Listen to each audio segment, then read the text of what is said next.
Hi there folks, welcome back to Rich Reviews, my latest documentary for you guys here now. This happens to be Roadrunner, a film about Anthony Bourdain. This happens to be directed by Morgan Neville, the man who was responsible for directing the Oscar-winning documentary film 20 Feet from Stardom, Best of Enemies, They'll Love Me When I'm Dead, and Won't You Be My Neighbor. And this tells the story about the rise of Anthony Bourdain and how he became who he is and how sadly he committed suicide a few years ago. And this happened to make over $2 million at the box office this weekend, and let me confess, I think that's a good amount of change for a documentary during COVID. And let me confess that I am not a foodie, never have been a foodie. My guilty pleasure cooking show happens to be Hell's Kitchen with Gordon Ramsay. I did have to watch Kitchen Nightmares for a couple of weeks, and the only reason to watch Hell's Kitchen was to see them screw up dinner.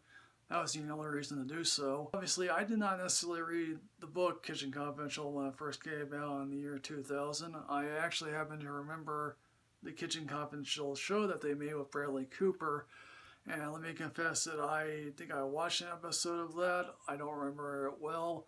I did happen to see Bradley Cooper's cooking film, Burnt. Less said about that film, the better. Now, when Anthony Bourdain first came on the scene, he had written a couple of books previously. He didn't necessarily get anywhere with that. He had been cooking for several different restaurants for many, many years.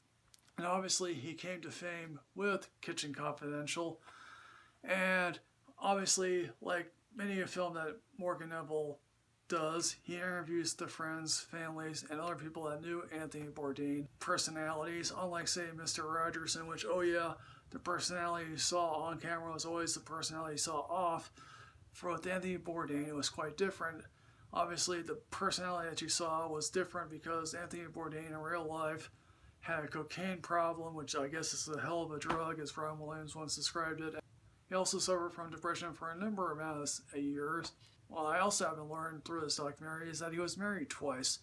He first married his high school sweetheart, and obviously he thought to himself, I'm going to marry my high school sweetheart, it's going to be forever. Obviously, that is not the case. And then he obviously married again, and then obviously he had a child with that one wife.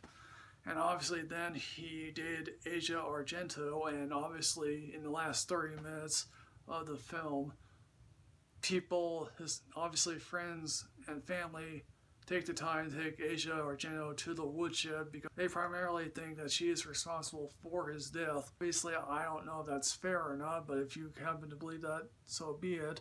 And obviously, there's another controversial point in this film is that, some voiceover narration is either him or is a computer-generated synthesis voice.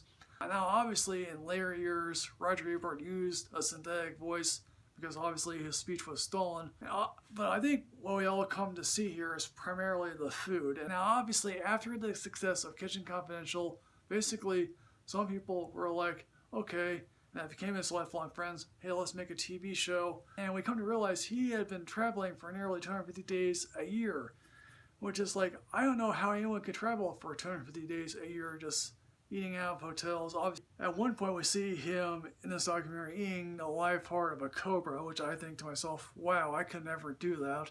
Now, one place he obviously wanted to go to was the Congo, and we see him getting on this rickety-ass plane that's leaking water. How can anyone get on a plane like that? But hey, look, that's Anthony Bourdain for you. He did 4 different cooking shows. I think I remember No Reservations. I think I saw some episodes of Parts Unknown. I didn't watch the other 2 shows. I think David Letterman once asked him when he was getting famous what he thought of Emeril Lagasse, and basically he said, well, that's like kicking Santa Claus in the balls. So I think if you're a food person, you'll like this documentary.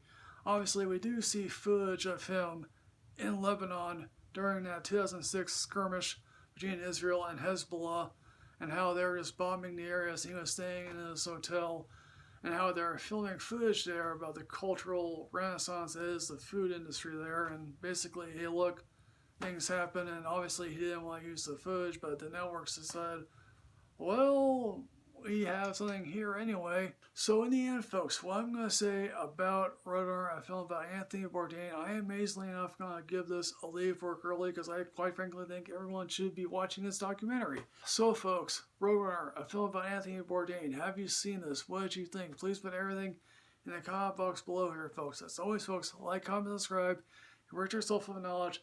I'll see you next time, folks. I'm Michael Rich at Rich Reviews 2 on Twitter. Yes, hooray,